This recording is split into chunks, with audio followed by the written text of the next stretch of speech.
Amigos, voy a exponer para ustedes el material que he preparado con el propósito de intervenir en el sistema vaca-becerro de manera eficaz y lograr la transformación de lo que ahora es a lo que debiera ser para convertirlo en una actividad rentable que logre los propósitos por los cuales se establece un rancho ganadero.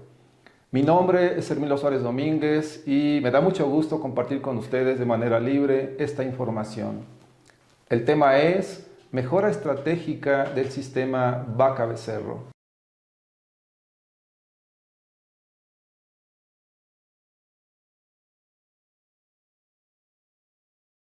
Como soy profesor en la Universidad Autónoma Chapingo por hace muchos años, mi estilo de trabajo siempre incluye una recuperación de aprendizajes. Por consiguiente, para abordar este curso, yo he preparado un cuestionario breve que me gustaría que contestaran antes de continuar con la presentación de la información. Es decir, que ustedes se tomaran una pausa para hacer un autoexamen y responder este cuestionario para que se den cuenta en qué nivel está su conocimiento acerca de este modelo de ganadería. Le he llamado así con el propósito de involucrarlos a ustedes y de que el conocimiento que tienen sea un punto de partida para establecer sobre él acciones de mejora, de manera tal que se formen capacidades y éstas puedan transferirse a las unidades de producción como precisamente acciones de mejora.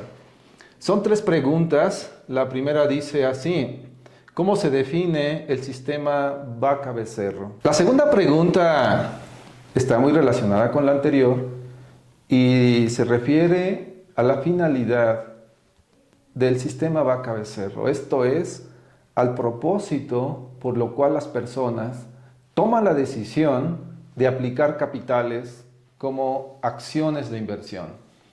Por supuesto, siempre hay detrás una intención. Y a mí me gustaría que cada uno de ustedes también escribiera su propia respuesta. Y la número 3, que es ya de un sentido muy práctico, se refiere a saber por qué se vende ganado que se produce en el sistema vaca-becerro. Pareciera una pregunta muy simple, esto es, producimos ganado y se vende. La pregunta entonces es, ¿por qué se vende? ¿Qué se pretende al venderlo? Y yo aquí preparé una definición que elaboré en parte con mi experiencia y en parte con la revisión documental que he hecho y el trabajo que realizo en campo. Dice que la finalidad del sistema vaca-becerro es la reproducción del ganado de cría. Es decir, que tenemos animales que son de cría y que buscamos una finalidad única, y es que ellos se multipliquen. Es decir, que la vaca haga becerritos. Y pareciera bien simple, pero esa es la materia del tema, y es lo que queremos compartir con ustedes. Y aquí viene acotada una explicación complementaria. ¿Por qué queremos reproducir al ganado? ¿Por qué ese es el propósito principal? Y hay 2 variantes de complemento. La primera es, reproducimos al ganado porque queremos mantener constante el inventario de cría. Esto es, debido a que el ganado se reproduce, nacerán becerritos. Pero los becerritos que nacen para mantener fijo el inventario de ganado. Ese es un propósito de la reproducción. Esto es, que el inventario de cría no se disminuya. Y en segundo lugar, es la parte que a mí me gusta mucho, que los becerritos nazcan para generar excedentes que se conviertan en producto para el mercado. Y así nosotros podemos establecer como un sistema o un modelo alrededor del sistema vaca-becerro. No es tener vacas por tener, no es por reproducir a los animales por reproducir, no es poner las inversiones nada más para decir que tenemos ganado. Hay un fin muy importante. Y a mí me parece que si ese fin lo clarificamos, en automático, o sea, por deducción mental, entenderemos qué hacer. Entonces yo quisiera que aquí se estableciera como un formato. Es decir, ya entendí que el ganado del sistema vaca-becerro se multiplica, que necesito mantener constante el inventario y que lo que sobre por arriba de ese inventario se canaliza al mercado y con alguna intención. Entonces, esto quiere decir que en el sistema vaca-becerro el propósito no es tener más animales como ganado de cría. ¿Sí? El sistema vaca-becerro no se multiplica para crecer inventarios, sino para mantenerlos como base de la reproducción. Y número 2,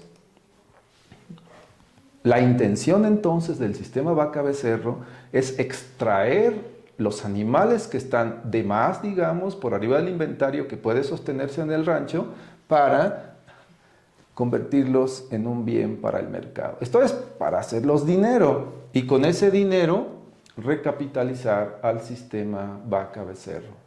Hay dos componentes entonces en el propósito y los estudiantes que están en la universidad preparándose identificarán con claridad que la mayoría de asignaturas que llevan están dirigidas a producción, pero eso no es todo, porque el asesor técnico y el productor entenderán que es muy importante producir, pero también es importante destinar una parte de la producción para el mercado, de manera tal que se genere dinero, que se cree riqueza. Por consiguiente, podemos nosotros relacionar directamente la finalidad del sistema vaca-becerro a partir de la reproducción del ganado de cría con el propósito de recapitalizar las unidades de producción. Esto es generar riqueza. No es tener animales por tener, es generar riqueza, capital. Luego, una vez que hemos sentado esta base, podemos señalar una plataforma para construir sobre eso la propuesta que yo les he preparado. Y quise añadir un antecedente con la intención de clarificar la magnitud de lo que todavía no se logra en el sistema vaca-becerro. Miren, hablar de ganadería para México significa remontarnos al 1521, es decir, al tiempo de la conquista. Asociemos 1521 con 2022.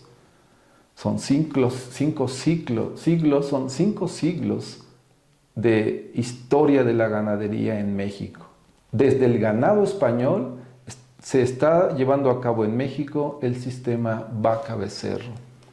Luego, ya más hacia lo presente, decirles que en 1896, México, ya como nación independiente, efectuó la primera exportación de ganado a Estados Unidos, hace más de 100 años.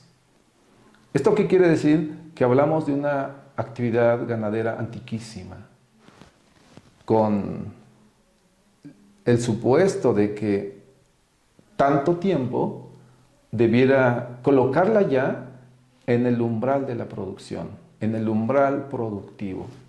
Veamos.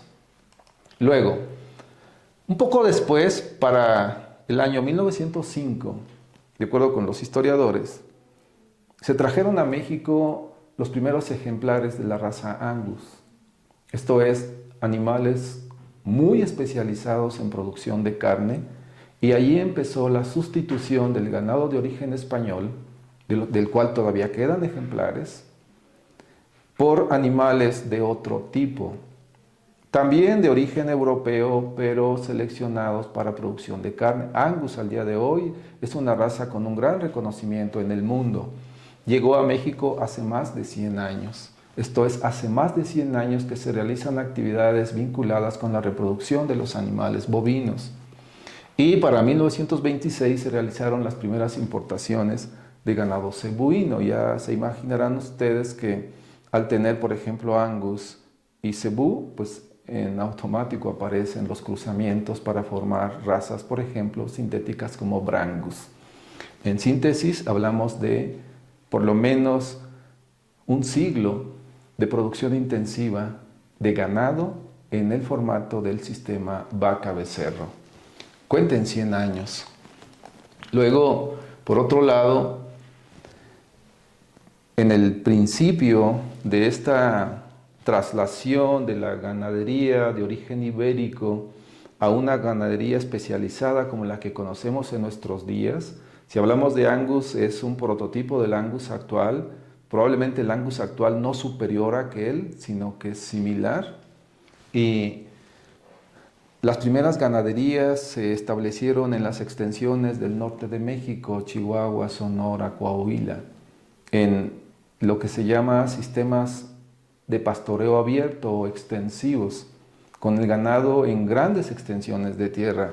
La historia nos dice de productores ganaderos que tenían pues, sus 500,000 hectáreas, gran cantidad de terreno. Luego, puesto que se establecieron allí, se hizo porque allí están, o ya estaban, los pastizales que constituyen la base para la alimentación de los animales. Así que estamos hablando de una ganadería que hace un aprovechamiento de recursos naturales en esos territorios. Y aquí lo interesante es que estos territorios se caracterizan por la aridez. Son áridos o son semiáridos con lluvias estacionales y disponibilidad muy corta de forraje de buena calidad en el año. Y la mayor cantidad de los meses con forrajes de calidad mediana o de plano mala. Pues allí se sustenta bien esta forma de ganadería y eso es lo que la hace tan interesante. Y ya venidos a estos días, podemos decir que el sistema vaca-becerro está presente a lo largo y ancho de México. Por ejemplo, la raza Angus y la raza Hereford están en el norte, como acabo de decirles, pero hay un fenómeno interesante porque en Occidente, en Jalisco, Michoacán y parte del Bajío, encontramos ganado especializado en producción de carne, que no es Angus, que no es Hereford, y que se caracteriza por la rápida tasa de crecimiento y la magreza. Hablamos de Simmental, por ejemplo, de Charolais, de Limousin, que son animales aptos para la producción de carne de muy buena calidad. Y también tenemos el ganado cebuino por el centro-sur del país, en ganaderías que se dedican exclusivamente a reproducir animales para obtener becerros que se envían al mercado para el aprovechamiento de su carne después de un proceso de engorda. Así que en México tenemos 3 como prototipos de ganadería del sistema vaca-becerro, porque una es la del norte. Angus, por ejemplo, y Hereford son razas de marmoleo. La carne que se produce es de un tipo, lleva esas características y es apta para obtener cortes tipo americano para asar. De hecho, esta ganadería exporta becerros cada año a Estados Unidos y es particular. Luego tenemos la ganadería de Occidente que obtiene carne magra para mercados nacionales, inclusive para exportación por medio de los grandes corrales de engorda, pero es una carne que no contiene marmoleo, es animales de otro tipo, de gran talla, de crecimiento muy rápido. Y finalmente tenemos a los animales cebuinos que también son de magreza, quizás más precoces, pero de un crecimiento más lento, de gran talla pero de crecimiento lento, y esto establece diferencias de mercado que vale la pena apreciar. Y por consiguiente estos 3 prototipos se combinan para dar lugar a la formación de razas sintéticas. Mencioné Brangus en 5 octavos Angus, 3 octavos Brahman, para obtener animales que tienen características de adaptación a ambientes tropicales, que es donde está el Brahman principalmente, y que asimismo aportan características de producción de carne de buen valor. Esto lo menciono porque no es lo mismo hablar de la ganadería de cría del norte de México a hablar de la ganadería de cría en Yucatán. Son ganaderías parecidas en su modo de trabajar, pero son diferentes en la calidad del becerro que obtienen. Y por supuesto, el mercado es diferente. Ya mencioné que los estados norteños exportan a Estados Unidos. Yucatán, por el contrario, provee ganado para consumo nacional. No es que el ganado cebuino sea de una calidad inferior, no, tiene otras características y esas características no lo hacen muy apto para la exportación, pero sí lo hacen apto para consumo nacional. Entonces, considerar el origen del sistema es muy importante para que nosotros entendamos por qué ciertas ganaderías están más atrasadas o por qué están más adelantadas. Y a mí en lo particular me llama la atención hablar de atraso porque me refiero a una ganadería que tiene 100 años y eso debió llevarla ya a un lugar preponderante en producción. ¿Qué es lo común en este modelo de ganadería en los 3 prototipos? Y es que la reproducción de los animales ocurre en los potreros. El ganado de cría no está en corrales, no está confinado. Es un ganado que vive libremente en los potreros. Y pareciera que eso le da un atractivo porque cualquier persona se alegra de ver una ganadería en campo. Las vacas, los becerritos, el pastizal, los árboles, los cuerpos de agua, las grandes extensiones configuran un paisaje que es característico de esta forma de ganadería. Y bueno, le da un atractivo que mueve hacia las inversiones. Así se forman las empresas. Y muchas personas que disponen de capital a veces solo piensan en tener un rancho. Y es un rancho del sistema vaca-becerro. Como mencioné también, en esas condiciones, la alimentación de los animales se obtiene de los potreros. Y eso le da valor porque es una producción de bajo costo.